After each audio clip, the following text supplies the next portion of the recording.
Hey, what's up guys, Evil here. I'm just going to update on my quadcopter.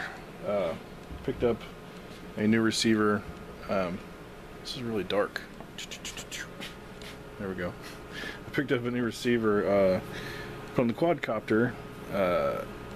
You know, I had a full range one on it before, but the issue was that the 6-channel Spectrum receivers do not have what's called a preset failsafe. And a preset failsafe, at least by JR/Spectrum standards, means when the receiver goes into failsafe, it remembers the position of the switches as well as, you know, all 4 channels, elevator, aileron, all of that. So the issue was that my 6-channel receiver I had on there, even though it was full range, when it went into failsafe, the only thing it would recall were stick positions, which, you know, would bring it into a hover, and then if the battery ran down, it would go into failsafe and land right where it was. But the issue was that I want to, you know, push the distance out there on the FPV system. So the Spectrum's 7-channel and up receivers have a preset failsafe. So basically all you do is, when you bind the receiver, you know, it remembers obviously all your stick positions and everything. But the major difference was this switch is programmed for failsafe on my Naza M. So basically you bind it with the switch in failsafe position, so then if the Naza or if the receiver flies out of transmitter range, it will automatically kick over into failsafe and obviously kick over into GPS mode if you're not in GPS mode, which I usually am when I'm flying out there a long ways. And what that does is brings it into return to home mode, so it'll kick over to manual, or not manual, but you know what they call autopilot, and it will fly back to where GPS locked on when you first took off. So I've tested that, flown out there around a half mile, tried it, it came home on its own, worked beautifully. So anyway, that's the big upgrade I've done on the quadcopter. And you can see this receiver. This is an AR-7110, which is, it's made for a nitro helicopter because it's got like a regulator and stuff built in, but got a really great deal on this receiver. And another cool thing about it is it uses auxiliary satellite receivers. So I have an auxiliary here. It has an antenna above and below. Has an antenna on the receiver itself, and I have another receiver actually on the bottom right there. So no matter what orientation, where this thing's pointing, an antenna should be line of sight to my transmitter. So and that's what's important for being able to control this thing from a long ways away. So anyway, that's the upgrade I've done. I don't know if I covered when I did the GPS, but I think I did.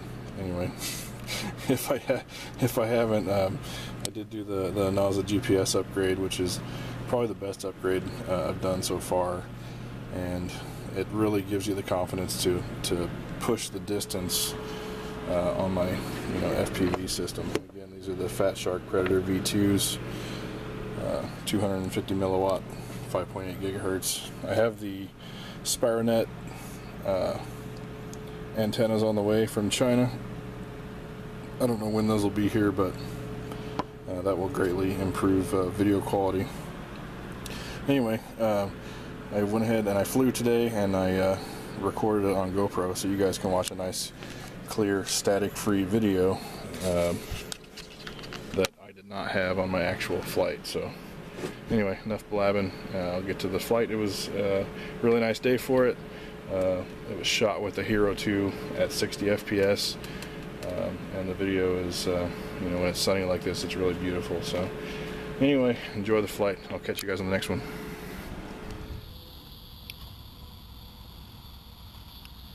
Just wait on GPS sync.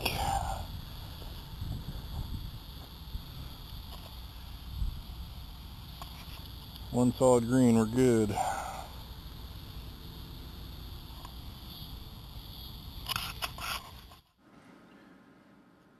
Anyway, It takes a minute for GPS lock to come on. It takes a few minutes for it to acquire enough satellites to get a nice link.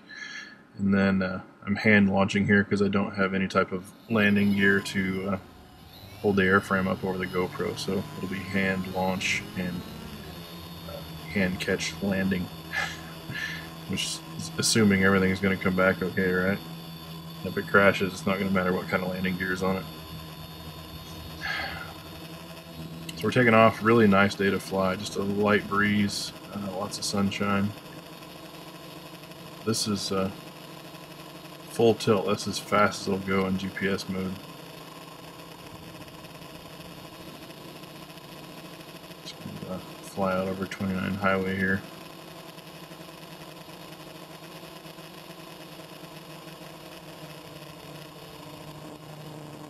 Hopefully I don't get a visit from the sheriff or something. So like turn me in for flying over the highway. Technically I'm not over the highway. You can see I'm there kind of around the shoulder.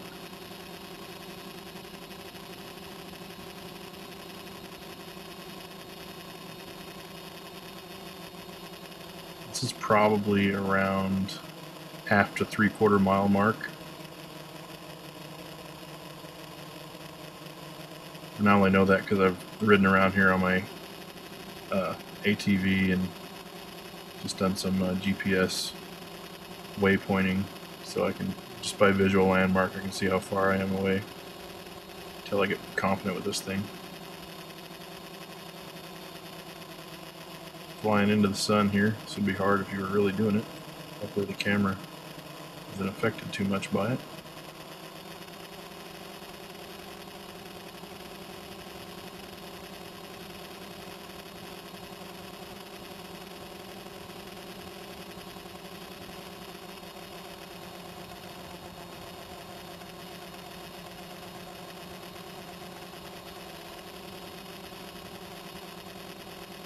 I haven't pushed it out really past the mile mark yet.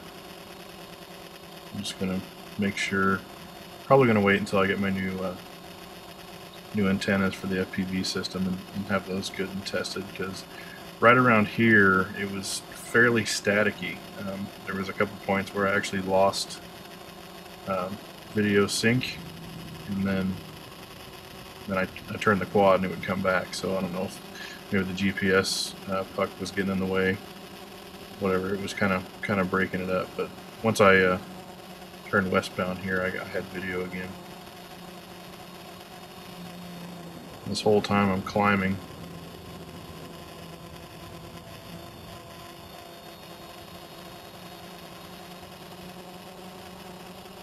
Need to probably get an OSD and see what kind of altitude I'm getting. Headed back towards my house here.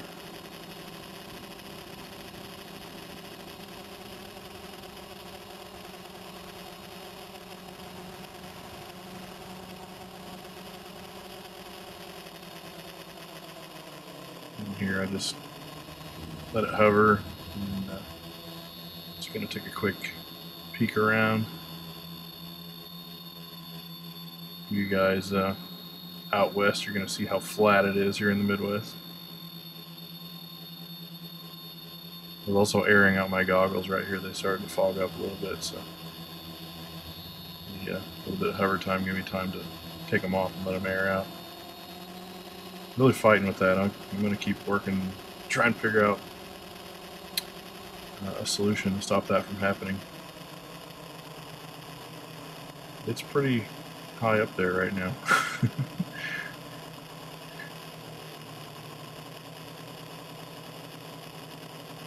There is an airfield, a private airfield, like just 2 miles down the road, so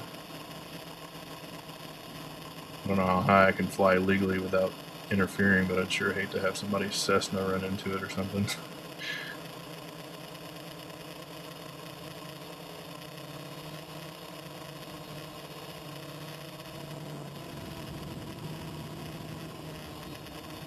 I think at this point I decided I was high enough, so I'm going to start descending here a little bit.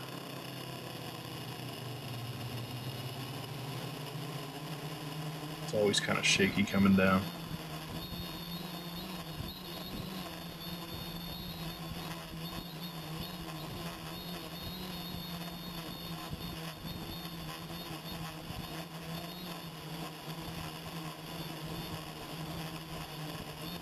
kind of hard to tell while you're watching, but while you're flying, but when you start descending, it doesn't look like it's moving at all, and then before you know it, stuff starts coming up really fast, so you can get disoriented pretty easily.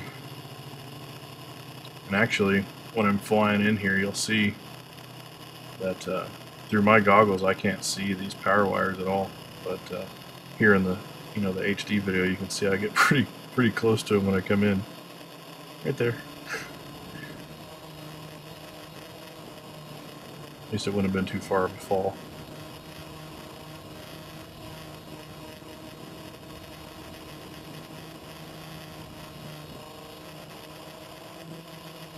Do a little bit of fast forward flight here.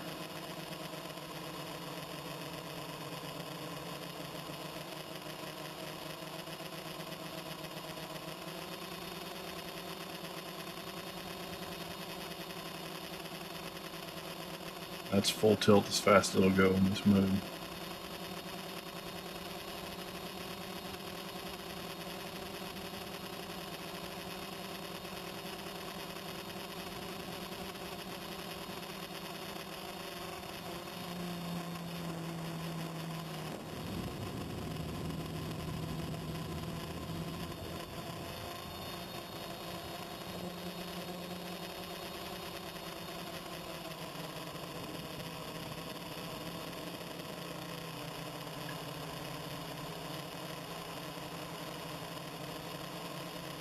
Flying over my mom's house a little bit here.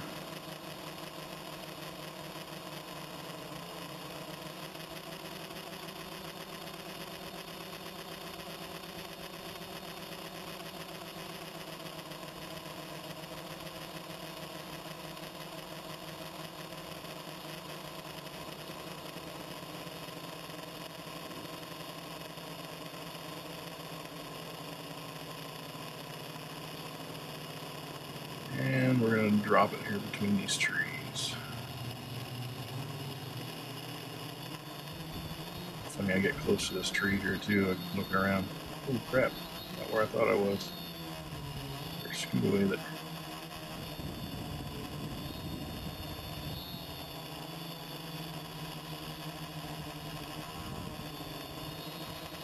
These trees look like they're far apart when you're up there way high. Seems like a pretty small gap in between them.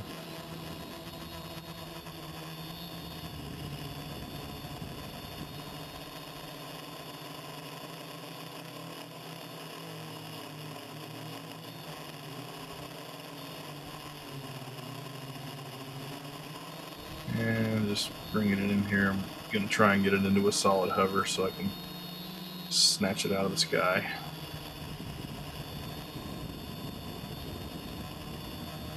It's a little bit unnerving when you can't see when you're wearing the goggles and you can hear the thing buzzing around you. You're like, your natural instincts to like take cover. Here I'm transitioning to visual flight. Yeah, a little low here.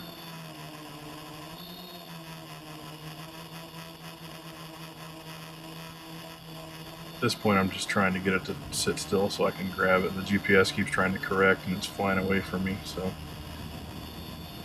finally had to flip it out of GPS to get it to sit still. Just trying to hover a few feet over.